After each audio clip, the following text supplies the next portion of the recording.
Olá, amantes da física! Sejam bem-vindos ao episódio 21 do Eureka, um podcast de divulgação científica do Departamento de Física da UFMG. Eu sou Vitória Amaral, estudante de jornalismo aqui da UFMG. E eu sou Victoria Alves, também estudante de jornalismo. No episódio de hoje, continuaremos a nossa conversa com o físico, professor e pesquisador do Departamento de Física da UFMG, Carlos Dávila. Lembrando que o seu espaço para a física é aqui, o tempo é quando você quiser.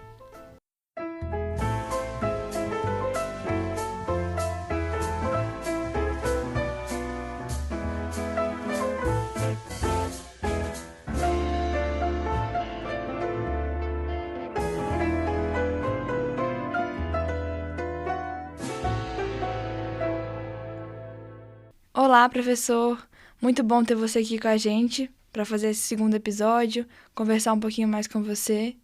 Eu que agradeço, pessoal. E para quem não conhece, o Carlos Dávila é graduado, mestrado e doutorado em Física pela UFMG. É professor da UFMG desde 1976, tendo experiência na área de ensino da física em geral. E é um dos participantes ativos do projeto de extensão Quarta Crescente. Para começar, vamos falar um pouquinho sobre um artigo que você escreveu. Recentemente você escreveu esse artigo em colaboração com o professor Emanuel Araújo, também do departamento, intitulado Paradoxo do capacitor e haste. Você pode explicar um pouquinho para a gente em qual contexto está inserido e no que ele consiste? E por que é considerado um paradoxo na física? Bom, o Emanuel é que teve a ideia, né? A gente discutiu um pouco, né? E acabou assim me convidando, né, para participar do artigo, né? Quer dizer, a gente trabalhou em conjunto, né? E a ideia do paradoxo é o seguinte: a relatividade, acho para começar, né, a ideia básica, né, uma coisa estranha, é o fato da velocidade da luz ter que ter sempre o mesmo valor, né? No nosso cotidiano, por exemplo, né, se você tem uma moto, né, você está parado, né, na calçada e uma moto passa por você, digamos, a 30 km por hora, 60 km por hora, por exemplo, tá? Quer dizer, do seu ponto de vista, a velocidade da moto é 60 km por hora. Agora, se porventura você estiver, por exemplo, num carro, né, caminhando em sentido contrário, por exemplo, digamos, a 30 km por hora, né, do seu ponto de vista, você veria a moto passar mais depressa, né? Então, a intuição da gente funciona assim. Quer dizer, nesse caso, por exemplo, né, você tem uma moto vindo a 60 km por hora e você está indo contra ela 30, né, a velocidade que você veria a moto seria de 60 mais 30, 90 km por hora. Né? Então, se esperava, né, que a luz tivesse esse comportamento. Né? E a surpresa, né, quer dizer, a teoria eletromagnética não previa isso, a teoria do Max não previa isso, né? E o Einstein, então, para ficar de acordo com a... Ele acreditou na teoria do Maxwell, né, no eletromagnetismo do Maxwell. Então, para ficar de acordo, ele modificou a mecânica para incorporar-se esses efeitos. Né? Então, a ideia... Quer dizer, na verdade, no caso da luz, né, a luz...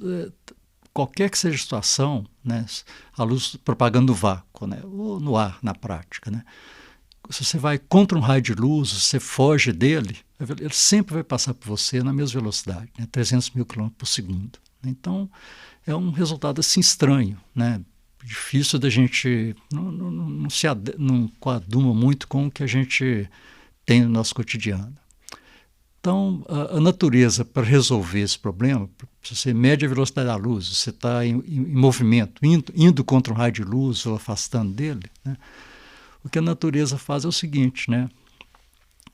Se o observador, né, do raio de luz está em movimento, né, se você olhar para esse observador, você vai ver que a régua dele não é exatamente uma régua muito boa. E o relógio dele também não é muito bom. Quer dizer, a régua fica encurtada, né? O relógio, aparentemente, né, você olha para o relógio desse observador, ele está caminhando mais lentamente. Né? Então, isso aí, você fala, bom, ele então com o relógio que não é muito bom, né? Com a régua que não é muito boa, ele consegue fazer medida e dar o valor da velocidade da luz. Né? Então, é mais ou menos isso, sabe? Os livros textos abordam basicamente essas duas ideias, né? Que, digamos, uma régua em movimento aparenta contraída, né? E que um relógio em movimento aparenta caminhar mais lentamente. São dois efeitos, então, reais, tá? O pessoal, de acordo, né, com as medidas, quer dizer, funciona, se você faz experimentos, né, tentando medir isso, né, você vê que realmente é desse jeito. Agora, existem mais sutilezas nisso, sabe? Esses dois efeitos apenas não são suficientes para você tratar, né, todas essas deformações de espaço e tempo. Então, existe uma coisa mais sutil que tem a ver com simultaneidade, né? A gente acha que, por exemplo, digamos que aconteceu um evento aqui agora, quer dizer, eu acabei de estalar o dedo, né? E no Sol acabou de ter uma erupção solar, uma coisa assim, né? Brusca, tá? A gente acha que, por exemplo, digamos que esses dois eventos aconteceram simultaneamente para a gente aqui, né? Para mim, né? Para os observadores aqui na Terra. A gente acha que isso seria uma coisa universal, e não é, tá? Para a relatividade funcionar, a natureza, então, quer manter constante, né? Ela gostou da velocidade da luz, quis manter ela constante. Então, abriu mão de relógio, né, de régua, mas a simultaneidade também não é obedecida. Tá? Quer dizer, se passar esse exemplo hipotético que eu dei, né, dois fenômenos simultâneos, né, um aqui na Terra e outro lá no Sol, se passa um observador, né, em velocidade relativamente alta, ele vai perceber que um evento aconteceu antes do outro. Então, a ideia, né, que o Emmanuel teve, né, desse paradoxo foi para ilustrar, né, esse efeito pegando um caso simples, né, seria um capacitor, né, com as duas perninhas, né, o capacitor carregado, né, as duas perninhas, né, os dois contatos metálicos dele em aberto, né, e uma hastezinha metálica com o tamanho certo, né, da separação entre as duas perninhas, né. Então, e um passando em relação ao outro.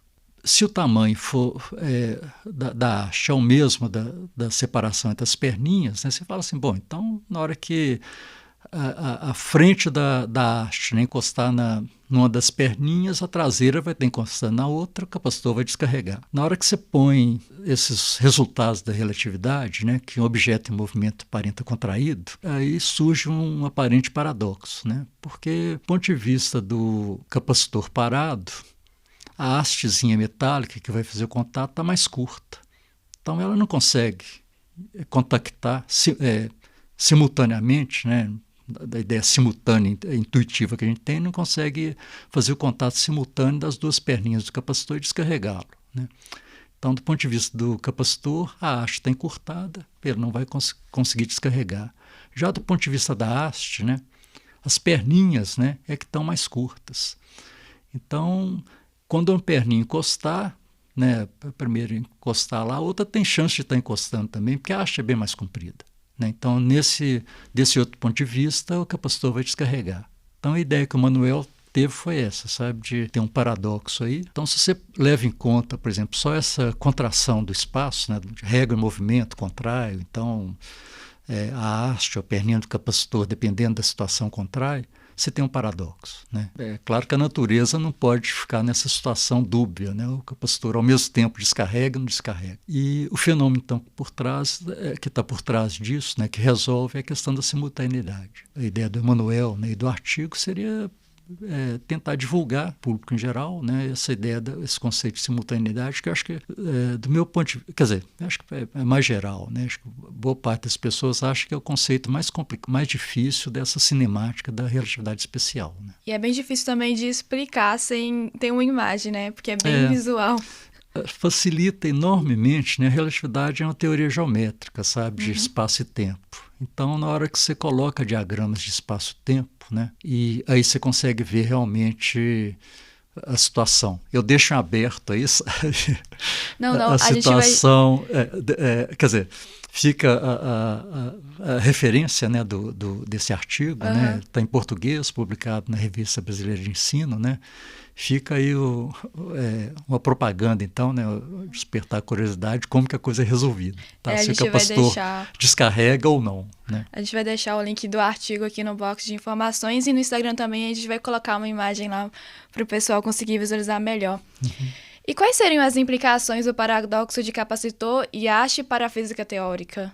Bom, essa questão de relógio caminhar mais devagar, né, haste, objeto em movimento contrair, né, e simultaneidade, né, estão na base mesmo da cinemática da relatividade especial, sabe? Do ponto de vista assim, de repercussão, é um fenômeno já conhecido. Aliás, paradoxos envolvendo a simultaneidade existem vários, sabe? Já publicados. Então, um tema assim, relativamente bem explorado, mas são ideias fundamentais, né, para a pessoa ter uma compreensão da relatividade. Fica mais do ponto de vista de você entender a teoria, sabe? É uma teoria assim, muito... A relatividade especial é uma teoria, do ponto de vista formal, assim, relativamente simples, né?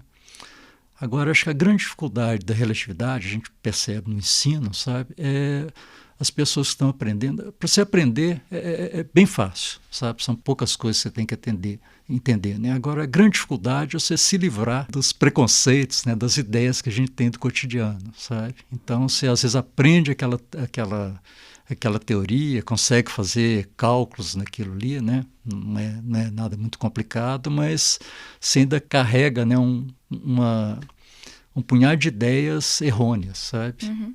Então, você se livrar disso, né, é importantíssimo você ter o conceito de referencial. Todos os fenômenos vão depender do referencial. Né? Por exemplo, o exemplo cotidiano. Né? Por exemplo, um poste não tem energia cinética. Né? Você fala, o poste está parado. Mas se você estiver num carro, indo de encontro ao poste, é perigoso. Né?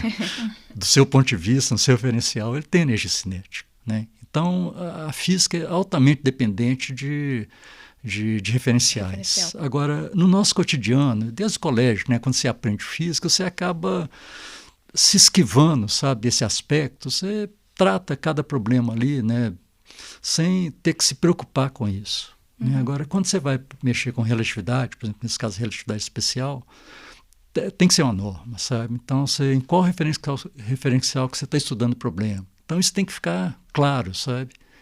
Então, assim, para o aluno, às vezes, na hora de resolver problema, não é muito fácil, sabe? Então, às vezes, ele começa a fazer as contas ali e, de repente, né, ele pulou para um outro referencial sem perceber. Então, você tem que ter uma certa metodologia, sabe, de fazer as coisas, né? Tem um certo... seguir os procedimentos de maneira certinha, né? Isso me lembrou um professor de física, o Jacques, que ele perguntava assim, essa resposta tá certa ou errada? Aí todo mundo falava, tá certa ou tá errada? Aí ele falava, não, depende do referencial. Aí ficou gravando na minha cabeça, depende do referencial. Já tive essa também. No nosso mundo, assim, a perspectiva, né? Quer dizer, a maneira de você ver os objetos, tudo depende da perspectiva, de onde você está olhando, né? Então, posição do observador, né? Acho que é uma coisa... E isso passa além da física, precisa usar na vida mesmo, no cotidiano. Na vida mesmo, isso é muito legal. Tudo pode mudar dependendo do ponto de vista, né? Sim. Agora, no contexto da teoria da relatividade, você podia dar um exemplo para a gente de como a relatividade está atrelada no nosso cotidiano? Se essa pergunta fosse colocada aí, sei lá, século passado, sei lá, uns 30, 40 anos, né, a gente fala, não, a relatividade é uma coisa que só se você estiver trabalhando com acelerador de partículas, né, você vai ver os efeitos lá. Né? Atualmente não. Acredito que a maioria dos ouvintes aí usa relatividade no dia a dia. O GPS é o exemplo, sabe, que a gente tem. Então, a relatividade foi feita em 2 etapas, sabe? O Einstein, né? Ele fez a primeira teoria em 1905, chamada relatividade especial, que não incluía gravitação. E 10 anos depois ele conseguiu fazer uma teoria mais geral, incluindo, né, a gravitação, que o pessoal chama às vezes de relatividade geral, ou dependendo, né, de teoria mais generalizada da gravitação, né, inclui a gravitação do Newton, né? E nessa teoria, esses efeitos, por exemplo, relógio caminhar mais devagar, né, se você vê em movimento, é muito mais drástico, tá? Então, por exemplo, o pessoal consegue medir atualmente, né, coloca relógios bastante precisos, relógios atômicos, né, com separação, por exemplo, 1 metro mais alto que o outro. E consegue ver que o relógio mais distante da Terra caminha mais devagar. Então, uma ideia importante assim, dessa teoria é que massas muito grandes elas afetam o tempo, né, o fluir do tempo. Né? E no caso do GPS, por exemplo, né, constelação, né, como o pessoal diz, de satélites, a 20 mil quilômetros de altitude, para a gente que está aqui embaixo, os relógios lá em cima aparentam estar adiantando, né, caminhando mais rapidamente. Eles adiantam, por exemplo, no minuto, adiantam da ordem de talvez uns 32 nanosegundos. Né? 32 bilionésimos de segundo. Né? 1 bilionésimo de segundo, 1 nanosegundo, você fala, bom, é muito curto. Nesse intervalo de tempo, a luz ou a micro-onda, né, a onda eletromagnética, caminha 30 centímetros. Né? Então, se você tiver um erro de 1 nanosegundo, no caso do GPS, isso significa, aqui na Terra, você tem um erro de 30 centímetros. E o relógio lá em cima, né, do ponto de vista da gente, está permanentemente caminhando mais depressa. Quer dizer, cada minuto que passa, ele está adiante, devido a esse efeito da altitude, né, da relatividade geral, né, do relógio lá caminhar mais depressa, a cada minuto ele está adiantando 32 nanosegundos. Né? Tem um efeito também do movimento, que a gente comentou anteriormente. Né? Relógio em movimento caminha mais devagar. E o relógio lá em cima do GPS viaja a 4 km por segundo. Isso faz o tempo caminhar mais devagar. Né? No caso, ele atrasa, se não me engano, acho que uns 5 nanosegundos por minuto. Então, o cômputo geral é isso. Né? Devido à altitude, né, a gente acha que o relógio está caminhando mais depressa. 32 nanosegundos, adiantando 32 nanosegundos por minuto. Devido ao movimento, atrasando 5 nanosegundos por minuto. O resultado final é que o relógio lá em cima está sempre adiantando, né, 32 menos 5, né, dá 27 nanosegundos por minuto, né, isso permanentemente. Então, se o sistema GPS for implantado exatamente agora, né, à medida que o tempo passa, né, o relógio lá em cima está caminhando cada vez, né, mais depressa. Isso acarretaria, por exemplo, aqui na Terra, a medida da posição aqui na Terra, no final de um dia, um erro de 8 quilômetros. No dia seguinte, 16 quilômetros. Tá? O sistema não funciona sem essas correções, né, de tempo. Esse efeito assim, do tempo, né, o fluir do tempo, né, perto de uma massa grande feita a Terra, né, caminhar mais devagar é uma coisa real e o GPS que vocês usam, né, não funciona sem isso, sabe? E um caso drástico aí, né, se a massa é muito densa, muito grande mesmo, e você observa um relógio aproximando dela, pode chegar uma hora que para você você não vê o tempo mais passar. Para você esse relógio estaria congelado no tempo. É a ideia do buraco negro, né? Então, vai existir, quer dizer, um reloginho, no caso, um emissor de luz, né, um átomozinho emitindo luz, né, se aproxima demais dessa massa muito grande, né, vai ter uma região ali onde a oscilaçãozinha desse relógio que produziria, né, o raio de luz está congelada. Ou seja, a luz não chega. É incapaz de emitir luz, né. Então, o pessoal chama de horizonte de eventos do buraco negro. Negro por conta disso, né. Entendi. Uma região ali que, pra gente, né, o tempo está congelado. Agora, só especulando mesmo, tu acredita que tem alguma coisa dentro do buraco negro ou sei lá? Não, acho que a teoria, né, mostra que estrelas de massa muito grande, quando chegam no fim da vida, né, você não tem mais combustível nuclear capaz de sustentá-la, né, então a gravidade começa a atrair tudo para o centro. Né. Aí chega um momento, né, dessas estrelas muito grandes, concentração de massa é tão grande que forma essa região, o pessoal chama de horizonte de eventos, né, onde para a gente o tempo parou. O buraco negro, né, o que se espera é que por exemplo, no caso de um buraco negro estelar, né, essa massa da estrela estaria lá dentro, né, caiu lá dentro, sabe? Mas o que atravessa esse chamado horizonte de eventos é uma região de mão única, né? O que caiu lá dentro não tem mais retorno. E nem a luz consegue sair. Né? É bem louco isso. Então, acho que o pessoal acredita realmente que tem uma massa lá muito grande e é possível calcular essa massa. Sabe? Você tem, por exemplo, o centro da Via Láctea, a gente tem um buraco negro aí da ordem de 4 milhões de massas solares. Né? Caramba, é muita coisa. Não consigo nem pensar. E também tem os buracos de minhoca, né? Que, por exemplo, se eu não me engano, acho que é em 2001, Odisseia no Espaço, o cara entra no buraco de minhoca e ele sai em outro lugar, uma coisa assim. São soluções, né, dessa da equação de campo do Einstein, né, da relatividade geral. Agora, se existe ou não, né, isso aí está em aberto. Né? Então, existe até, do ponto de vista teórico, o problema de estabilidade, né, dos buracos de minhoca. Sabe? Então, você teria que ter algum tipo de matéria, né, matéria exótica, às vezes que o pessoal chama, com pressão negativa, para manter o buraco de minhoca aberto. Aberto. Né? Uhum. Então, isso aí é especulação. Entendi. E além da relatividade, podemos analisar a interação da luz com a matéria por meio da mecânica quântica. Pode explicar para a gente um pouco quais são as principais diferenças entre a visão clássica e a visão fornecida pela mecânica quântica sobre esse fenômeno? Mecânica quântica, né, a gente pode, quer dizer, surgiu até como você percebendo, né, a natureza numa escala muito pequenininha como tendo natureza ondulatória, sabe? Está incorporada nela essa característica de onda, sabe? Por exemplo, a gente aqui nessa sala falando, a onda sonora aqui está refletindo nas paredes, sentindo o ambiente inteiro. O resultado final, né, do som que está sendo captado aqui pelo microfone, depende tanto do som direto, né, que está saindo da boca da gente, como do resultado das reflexões nas paredes. O pessoal coloca até material absorvente para não influenciar muito, sabe? Onda, né, ela sente o ambiente como um todo. Tá? E a mecânica quântica tem esse aspecto. Né? Então, por exemplo, se você tenta aborda, né, na primeira visão assim, da interação, por exemplo, da luz com átomos, né, você leva em conta que os átomos têm níveis de energia. Né, então, por exemplo, pega 2 níveis de energia lá. Então, se o fótonzinho, que seria, digamos, a partículazinha de luz, né, tem uma energia que coincide com a dos níveis de energia, você consegue pegar um elétronzinho, sabe, num nível, jogar para o outro. Mas nessa primeira abordagem, você está considerando a luz é uma coisa, o átomo é outra. Na abordagem mais completa de mecânica quântica, essas coisas estão interagindo.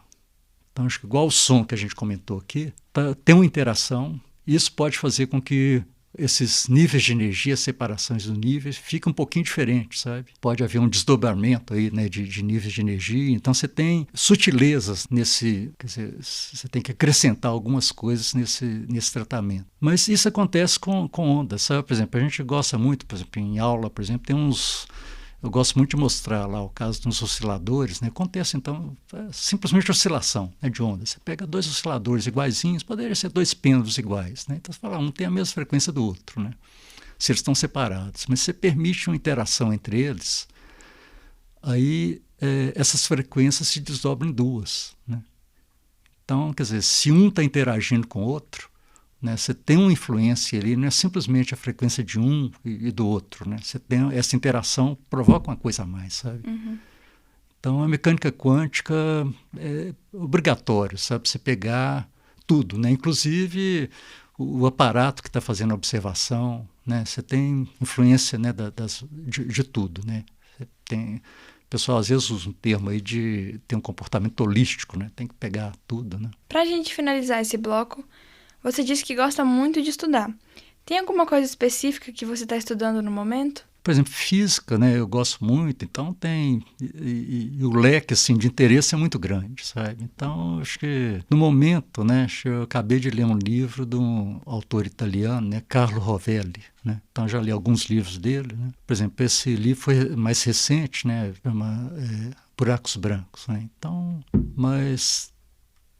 eu gosto, assim, boa parte das coisas tem a ver com física, sabe? Mas às vezes vejo alguma coisa assim mais ligada a tipo política, né? Tipo Chomsky, né? Quer dizer, em termos de leitura mesmo, a esmagadora maioria é assunto de física, sabe? E é bem genérico, né? O tipo de assunto, né? Gosto também, sabe, de não apenas ver o lado assim de tipo divulgação, né? Mas se possível, assim, aprender, fazer cálculo, né? Fazer conta, né? É muito legal. E agora a gente vai passar para uma parte que é dicas e curiosidades. Para começar, quais dicas você daria para quem quer trilhar esse mesmo caminho que o seu, de ser professor aqui na UFMG, de ensinar física geral, que é um assunto bem interessante? Eu sou assim de uma geração assim, mais antiga, né? Entrei na universidade, né, há mais tempo, mas acho que para quem está entrando agora, né, acho que é importante cuidar da carreira, né, do currículo, né, o envolvimento aí com pesquisa. Por exemplo, eu fiz toda a trajetória aqui na UFMG, né, desde bacharelado, né, mestrado, doutorado, mas eu acho muito bom a pessoa ter um contato, né, vivência com outras universidades, né, se possível ir para o exterior. Minha recomendação seria uma coisa desse tipo, sabe? Isso, do ponto de vista de pesquisa, é importante, sabe? Você ter vínculos com outros pesquisadores, né? Então, mesmo os alunos, né, fazer vínculos com outras universidades, né? O Elmo, ele teve um avanço muito legal, porque ele conheceu o cara lá no intercâmbio dele. É verdade. Uhum. Então, assim, é muito legal mesmo. Posso um comentário a respeito do Elmo, né? Por exemplo, esse fato de gostar, né, de demonstrações em aula, essas coisas, né? Acho que a minha dívida com o Elmo é muito grande, sabe? O fato de ter organizado lá ter esse espaço, né, com todo o material, preservar o material, né, fazer volta e meia tá com coisas novas, né, para a gente mostrar. É um né? trabalho muito legal que ele faz, né? Esse trabalho, desde a época que a gente, né, tinha atividade lá na Serra da Piedade, né, no primeiro sábado de cada mês, acho que até a utilização do material do Elmo lá, né, foi muito grande, sabe? Então, acho que sem o Elmo a gente não teria... Sem o trabalho dele lá, não teria conseguido essas coisas. Né? Aí, Elmo, um agradecimento a você, diretamente do professor Carlos Dávila. Isso.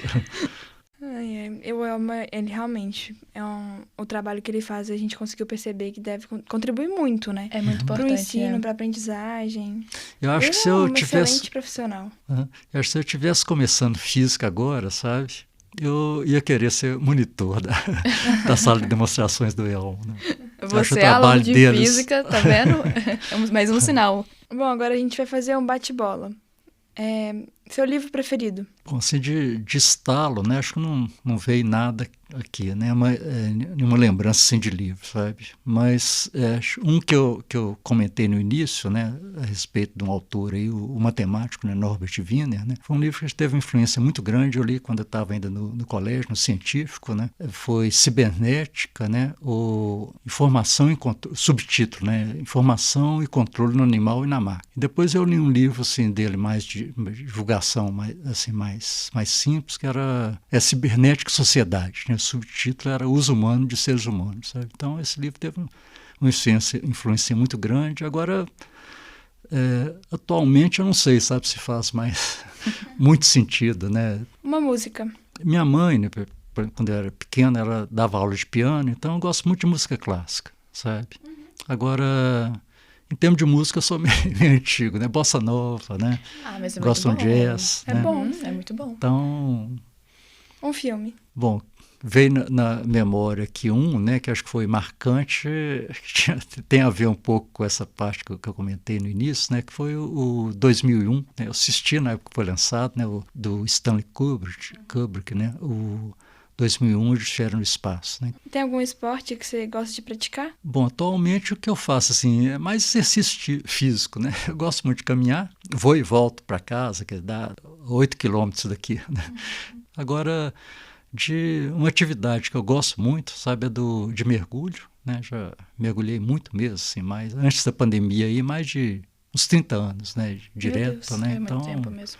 O mergulho eu acho muito, muito, muito gostoso. Que legal. Sabe? É bem legal. O que você gosta de fazer nas horas vagas? Bom, às vezes é ler, né? TV, acho que eu vejo pouco, às vezes mais para ter notícia, mas assim, nunca... TV aberta mesmo, tem muitos anos que eu não assisto, né? Então, mais para olhar uma notícia. Agora, leitura. Gosto também eu tenho uma oficinazinha mecânica, né? Então, gosto de fazer umas coisas, sabe? Assim, então... Que legal. Aí você monta o quê? Carro ou o quê? Não. Acho que é coisa... às vezes coisa até para casa mesmo, sabe? Né? Tenho... Até assim, tem torno mecânico, solda elétrica, né? Então, eu gosto, sabe, de ter uma atividade, de fazer uma coisa manual, assim. É bem interessante mesmo. Ou então, desenho, né? Gosto também de desenhar, que legal. Eu também amo desenhar. Eu não sei, não. É muito bom para relaxar a mente e exercitar a criatividade de algum jeito. Bom, Carlos, eu queria agradecer mais uma vez por ter aceitado o nosso convite, para ter conversado aqui com a gente um pouquinho.